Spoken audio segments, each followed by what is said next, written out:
Right now at 6 o'clock, calls for action after a worker at the ShopRite in Enfield said she was sent home from her job because of her hair color. And we reported on concerns about DCF and how it handled recent cases in which children eventually died. So now the department says it's making changes to keep kids safe. So we're live with a preview. Also, I'm sure some of you watched the closing argument streaming live on Fox 61 Plus. Now the jury in the Brian North trial is deliberating a verdict. All local, all morning. This is Fox 61, Connecticut's news station. 6 o'clock. Happy Thursday. Thanks so much for being with us here at Fox 61 and Fox 61 Plus, America Areas. And I'm Tim Lammers. Good morning. Happy Thursday. Hopefully you got outside if you like the warmth. It was nice. And Matt Scott, is it going to once again be warmer even today? Shall we do it again? Yes. Yeah. Shall we do it again? Okay. Let's do it. Let's do it again. Wonderful. Nice. Yesterday was fantastic. But if you thought yesterday was warm, wait till you see what we have on tap for today. Showers do come back in tonight into early Friday morning, and that starts a cool down in the forecast.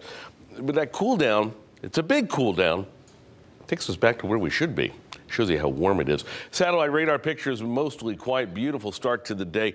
Bigger picture showing you the wind flow now coming out of the southeast a little bit. We'll get a northerly wind for a little time later on today, but really for the most part, there's no winds like we had earlier in the week. Temperatures, nice, 33 in Willimantic, up to 41 in Bridgeport. Out of the gate, temperatures are fairly mild, and look at this.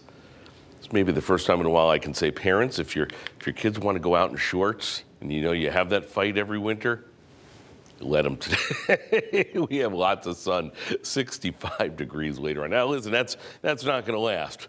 We'll show you some more normal numbers as we start to wind down winter. Stand by. I've got that coming up in a few minutes. 6:02, we say for the first time this morning. Good morning, Rachel Piscatelli. Hey, good morning, Matt. We're following a couple of issues out on the roads already here at 6:02. First one is a road closure over in Cheshire. This is due to an overnight crash with one vehicle. They had allowed this to open for a period of time, allowing some cars to go through, but they've reclosed this portion of Route 70, which is Waterbury Road in Cheshire, because of that crash. So, of course, we'll keep you posted when that reopens. Also, a crash over in Greenwich this morning that is causing a delay. This is out by exit 3 and 2. At last check, the cars were moving out by exit 5. We'll take another look where it does look like they're still very heavy, so that backup is extending towards exit 5. This is described as a multi-vehicle crash with lanes blocked. So New Haven to New York is heavy this morning at 71 minutes. Travel speeds are around 43 miles per hour. Tim and Erica, good morning. Rachel, good morning. Thank you. Well, this morning, state leaders are expected to announce changes to try to keep children safe. Governor Ned Lamont and people from the Department of Children and Families will meet at the state capitol. Yeah, now you may recall that DCF was in the headlines recently when lawmakers and other officials criticized the agency for its handling of cases in which infants died. Fox 61's Brooke Griffin is live at the Capitol this morning. Brooke, what do we know about this plan so far?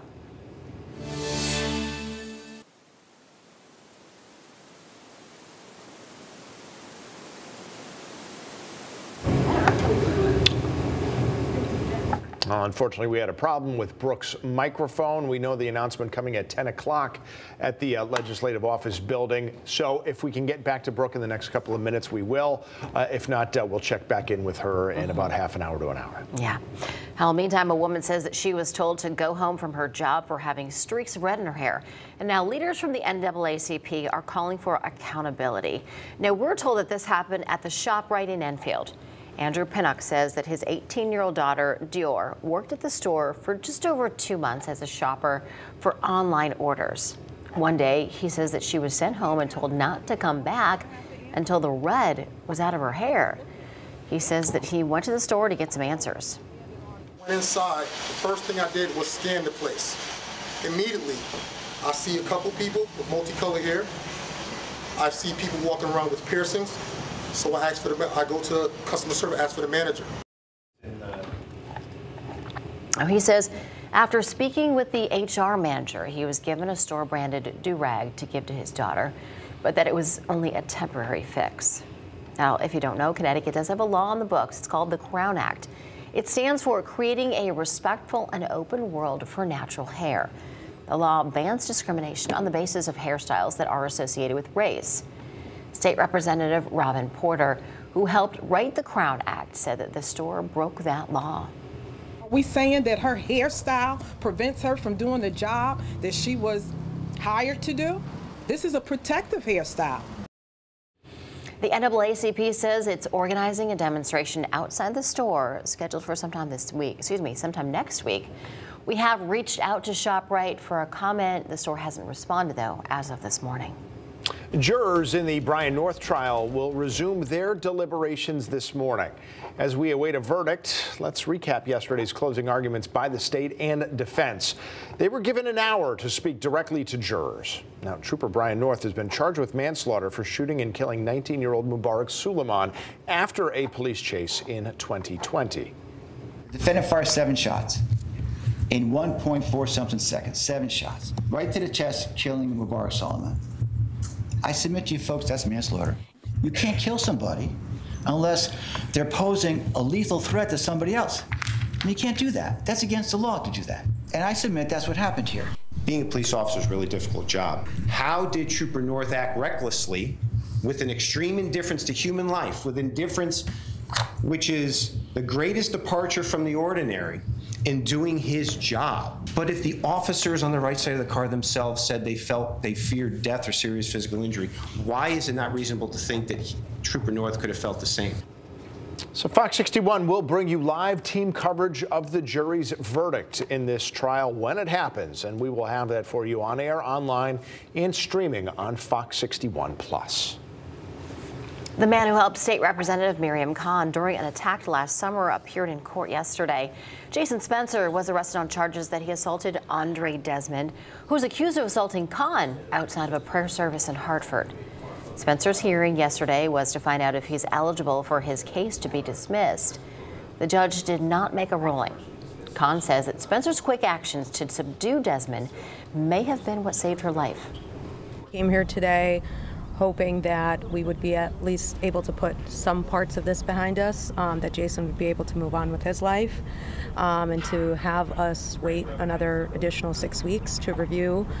It's disappointing. Khan says that she's working to write a bill to help protect Good Samaritans like Spencer. I knew this morning a doctor is dead days after he was arrested and accused of child sex crimes in Meriden. 61-year-old John McGaldy was the chief of rheumatology at Hartford Healthcare. He was one of 3 people charged on Monday following a child safety operation involving both the police and the FBI, and he faced multiple abuse charges. Hartford Healthcare placed McGaldy on leave as soon as police announced his arrest, and in a statement, Hartford Healthcare said, quote, "The arrest and death of McGaldy is deeply troubling. We are ensuring all patients will continue to be cared for, and we are providing support for our colleagues," end quote. And we reached out to the chief medical examiner's office for more information. As I said, 2 other men were also arrested, Wilson Suarez and Francisco Carrero. Police said this operation was designed to find people who were seeking sexual activity with kids. Those 2 are expected to appear in court later this month. They're both being held on bonds of $250,000. A teenager was hit by a vehicle while riding their bike on Farmington Avenue in Berlin. Police say the 16-year-old was hit near the intersection of Porter's Path just after 4:30 yesterday afternoon. He was taken to the hospital for serious injuries. It's not clear what led up to the crash. Anyone who witnessed the crash is asked to call Berlin police. And a 1-year-old boy is dead after police say he was bitten several times by a dog in Enfield. Officers were called to a home on Fuller Avenue just after 3 yesterday afternoon. We're told the child was taken to the hospital where he later died. Police say they will not release the child's name out of respect for the family's privacy. There were 2 dogs at that home. Police removed both while they investigate. 2 men died after their kayak overturned in lower Bolton Lake. According to state officials, this happened yesterday afternoon. One of the men died at a hospital. A dive team helped first responders search for the other man, and last night they did find his body. Officials have not released the names of either men yet. Well, officers arrested a man accused in a deadly hit and run in Vernon 2 weeks ago. 20-year-old Jamarcus McCaddy of Hartford is facing charges including manslaughter. in connection with the death of James Faulkner. Police said McCaddy crashed his car into Faulkner's motorcycle last month on Prospect Street and then left the scene. McCaddy is being held on a bond of $1 million. He's expected to appear tomorrow in Rockville Superior Court for his arraignment.